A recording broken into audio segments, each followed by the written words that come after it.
Hey everybody, welcome to Law and Society. Today again, I'll be talking about a bunch of things and that's got to do with what the feds are still doing in large cities, especially in Chicago, in greater Chicago. Talk about what's happening with the East Wing debris. We're still processing the loss of part of our history.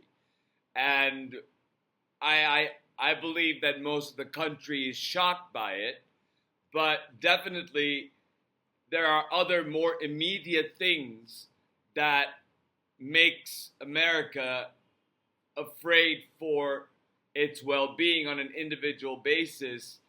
That is the basic sustenance of food and basic health care. And so everything is up in the air for so many and regarding so much. And what I can do is talk about it and inform you about it so you can go and check out the references in the reference description box of this video, and you'll see the stories that I'm essentially summarizing for you. I'll start out with the police assaulting clergy in Chicago. I have to say, I am not happy about state police assaulting clergy, Governor Pritzker. They need more specific information to hold the line between protesters and the feds while feds carry out their federal duties, so it's not an obstruction of their federal duties like Donald Trump's regime is claiming, like Stephen Miller is claiming. But instead, here we have the state police assaulting clergy. So the duty of the state officers should be specified as creating a line between the protesters and the feds, and also keeping a record of what the feds are doing through their body cam. They must be explicitly ordered not to assault protesters and priests and pastors. It is unacceptable, and it gives rise to causes of action for assault against state police by those who have been assaulted. So I would really like the governor of my state, my home state, to take care and tell our state police enforcement to not engage in violence with protesters. And so the clergy of Greater Chicago has become more sort of active in the protesting of the Broadview facility and other areas in the Greater Chicago area. So Reverend Lucas Hergert, who's a minister in Deerfield and the chief author of the Clergy sign-on letter, said the outpouring of support has buoyed the ranks of what was initially a small cadre of religious demonstrators outside the Broadway facility. Over the past 2 months, the pastor said he has witnessed agents lash out at demonstrators with rubber bullets and tear gas, the latter of which he experienced himself.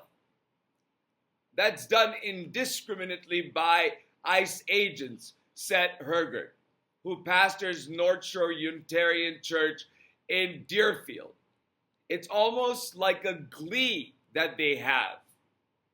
They're like turkey shooting, or it's absurd and obscene and unconstitutional and illegal for you to assault peaceful demonstrators, but that's what ICE agents are doing. And with the assault of Hannah Cardin, we see that state police are also assaulting. So that has to be stopped. Pastor Herger goes on to say the fact that we have people who are in our neighborhoods, in our communities, our churches, who are just being kidnapped, disappeared into these vans with blacked out windows and masked agents. It's really a moral crisis.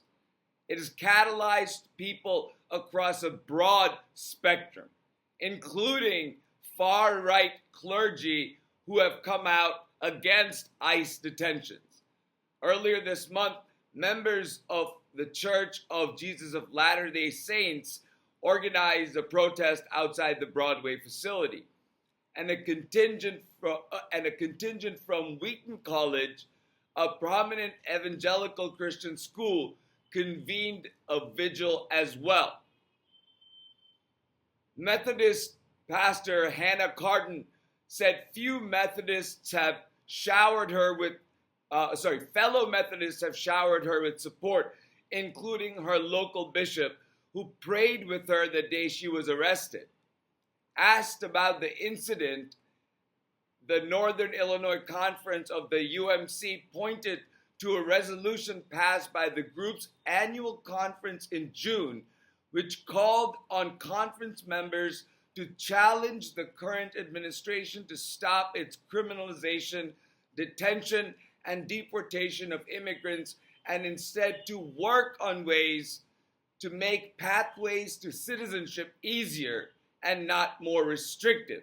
So I'm reading you Words and Ways is an article I've posted it in my description box talking about the clergy. And, you know, it's remarkable that despite her harrowing experience, Hannah Cardon insisted attention should not be on faith leaders like herself, but on the focus of their prayerful protests. Immigrants are being detained and deported by ICE. She says, if they're willing to do it to me in the sunlight, what are they doing to detainees in the dark? That's a really, really important thing to think about. What do you think the DHS ICE agents are doing to the detainees who have not been given their constitutional due process rights under the 4th, 5th, and 6th Amendments, who are being held in detention facilities? We don't know what the conditions are, may very well be violative of the 8th Amendment. So, and as we go on to the story, it bleeds, right? The story for me bleeds. It can't just be limited to the protests on Broadview, because it's also a political issue.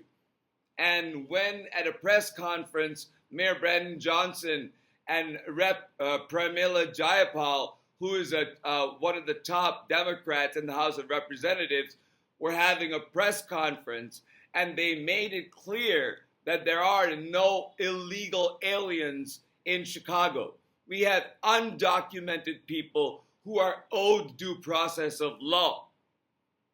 And that nomenclature needs to change. It is undocumented people. No human being is illegal. And I've posted the video of Mayor Johnson forcefully pushing back against that, saying that at one time people like him were called slaves. Do you want to bring that back as well? So we don't use the term illegal aliens, because human beings are not illegal.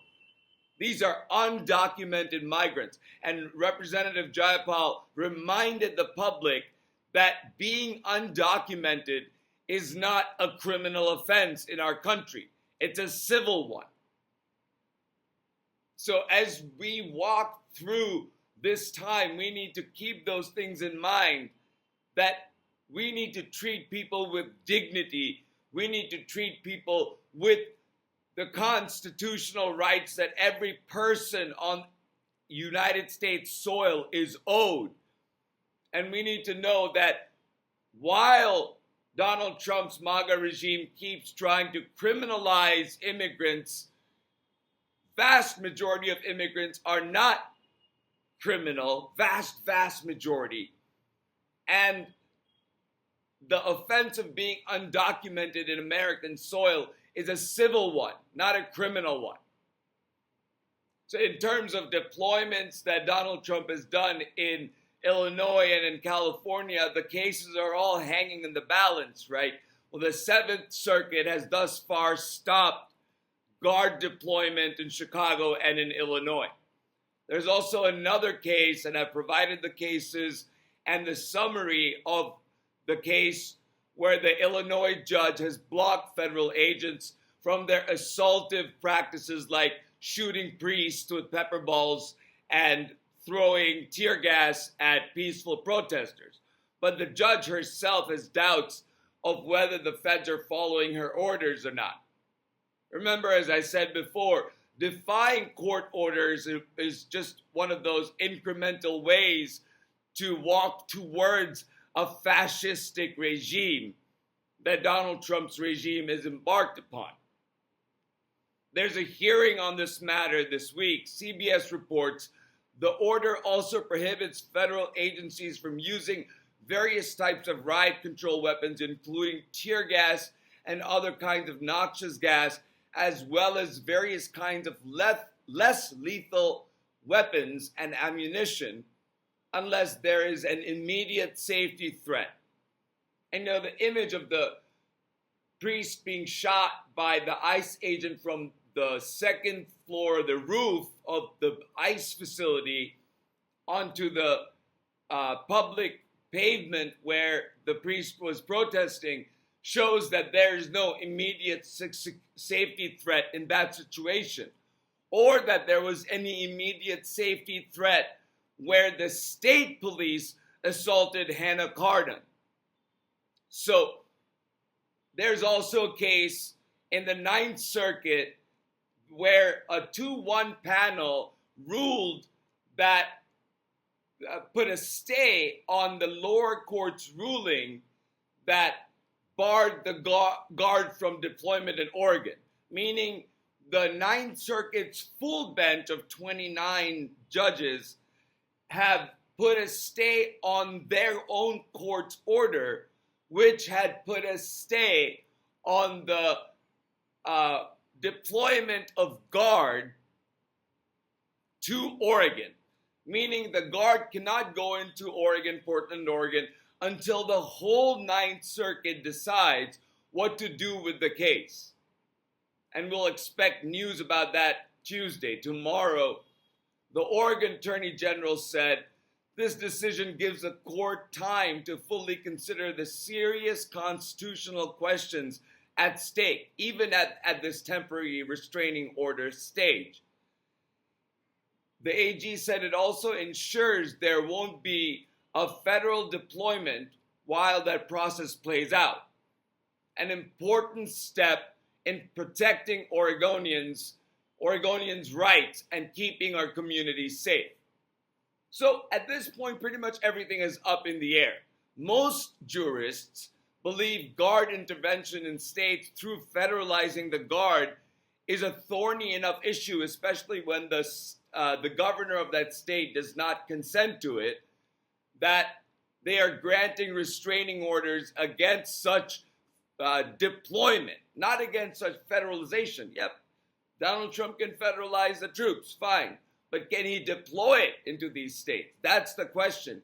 And the constitutional provisions that are being violated has stopped the Ninth Circuit and allowed the Seventh Circuit to stop Donald Trump's actions by the Guard, as far as goes, the National Guard. Well, Donald Trump can federalize, but he cannot deploy.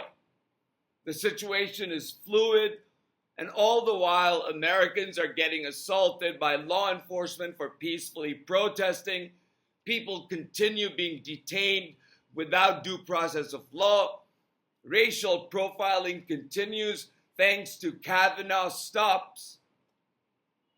Donald Trump is working overtime to break America's spirit, and we cannot let him. Remember that we cannot let Donald Trump break our spirit. like he broke the East Wing. And I was reading the CBS report of where the East Wing debris is going. And I want to read you this part. CBS report that I provided in the reference section. It was built in 1902 during Theodore Roosevelt administration and completed in the 1940s. Some dirt from the grounds has been taken to Haynes Point Parkland that sits on the Potomac River just across the Ronald Reagan National Airport. The White House has said that some of the construction debris, like wood and plants, may be sent to nurseries throughout the National Park Service. The red and gray truck carrying bits of the East Wing crossed from D.C. into Maryland and exited the highway. It entered Smith Industries, a vast scrapyard that sits next to railroad tracks. Hard-hatted workers on forklifts zigzagged among the trucks. Hydraulic claws hoisted heaps of twisted refuse into one machine. Another ran a full whir, spitting out bite-sized pieces that could be sold and eventually recycled. The truck pulled onto the scale, headed towards the debris field, and disappeared from there. About 40 minutes later, after dropping off its load and a bit of history, the truck drove away from the yard. So I wanted to give you an idea of where the East Wing's debris went, because I didn't want to end the story with they destroyed the East Wing, that maybe some of us can go to that Haynes Point Parkland and feel the East Wing there, or maybe we can, go to the nurseries and buy those plants that was once part of the East Wing. And maybe some recycled parts of the debris will end up in people's gravel or people's houses somewhere. I don't know what they're recycled for, but it will be everywhere. And I mean, that I think is in a way for me, that's the only thing we have left, is this feeling of the East Wing being everywhere. It's everywhere. It's not going to go away from our memories.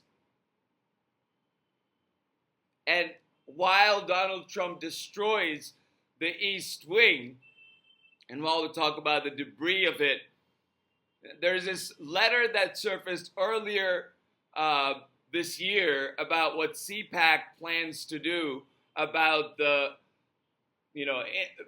keeping Donald Trump in for a third term. And so it's important that I read to you this sort of absurd note that they have given to themselves. And here it goes. The subject is the case of presidential tenure reform. By the way, I have done a wargaming of the 22nd Amendment that I've put into the reference box as well as this letter image that was reposted by reporter Olga Nestorova, and you can read it yourself. This press conference will explore the case for reconsidering presidential term limits, arguing that extended leadership can be crucial during times of national crisis and economic development, drawing on historic examples like Franklin Delano Roosevelt's 4-term presidency. Stop right there. Franklin Delano Roosevelt's presidency was the impetus for the 22nd Amendment that limited the term of presidents to 2 terms, like George Washington did, and let that be the standard through which we look at presidential terms. But here we have the CPAC dreaming of, and Steve Bannon talking about how they're going to upend this. And they've talked about one of the, I think it's Ogles from Tennessee, representative, presenting, I'll read this part. And international cases such as Viktor Orban in Hungary, which is not, the people are protesting about Hungary right now as I speak, and this was written in February. The discussion will highlight how sustained leadership fosters policy continuity, national stability, and long-term progress. And Orban is not showing that, given the current protests that are happening in Hungary. We will also discuss Representative Ogle's new bill, which proposes a constitutional amendment allowing a president to serve up to 3 terms, provided they do not serve two consecutive terms prior to running for a third. And the key topics will include unfinished business, national stability and growth, the will of the people, building the next generation, which is all hogwash. We have for generations had, since the 22nd Amendment, for the last 80 plus years, presidents who have served for 4 or 8-year terms, depending on the will of the people, with the understanding that we don't have despots here, that Franklin Delano Roosevelt really got the longest tenure, and he died early on in his 4th term, mind you, and that's why we had President Truman, and that was because of World War II. The crisis was World War II. Is the CPAC or Donald Trump's regime considering something like that happening? Is that why Donald Trump is pushing at South America by killing these people on boats? Is he egging for war when he's talking about putting boots on the ground? I don't know where he was talking about putting boots on the ground. I think it was somewhere in Africa. I'll have to look that up. But the national stability and growth, well, Clinton was the only president in modern history to balance the budget and to have a surplus. And that was during his 8-year tenure, with the understanding that he didn't have any more terms. So, building the next generation, preparing future leaders. You prepare future leaders by showing them what our country is about. We don't have kings in our country. We don't have despots in our country. And because of what happened with President Roosevelt, there was this 22nd Amendment that was ratified by 3/4 of the states that said that a president's tenure is limited to 2 terms. And now, if you want to do a constitutional amendment, you need 3/4 of the state. And I guarantee you, you're not going to get that. So with that, I want to come to the last topic, which is by no means the least. It is perhaps and probably the most important topic that I'm going to talk about, which is how we can help right now in the time of crisis. I have provided links to food pantry information in the description box of this video. I have provided information about places where I have lived. So if you're not in one of these areas, all you have to do is Google food pantry near me, and Google will give you a list. Usually every town has at least one. And in terms of being frugal, carpooling to go to those places to help them out with your time, or by taking non-perishable canned goods, and where they allow produce, if you're a farmer that has surplus, to give it to these places. That is how you can help people in the country, because people are going to go hungry, because SNAP assistance ends in 4 days, and there doesn't seem to be a possibility that the government is going to open in 4 days, short of some emergency session that Thune and Johnson bring to the floor that allows Americans to have their basic health care, their SNAP, and their dignity. In terms of being, trying to cut corners for Thanksgiving, stores like Aldi, and I've provided the link below, are providing discounts for offering affordable meal plans for Thanksgiving. So if you are on a budget, you may want to consider their plan, and you can look at the link in the description box. With that said, I've gone on for 25 minutes. Thank you so much for listening. Please stay engaged, help people, be kind to your neighbors, remain vigilant, and do your little part to help people in need stay afloat at this time. Take care, everybody.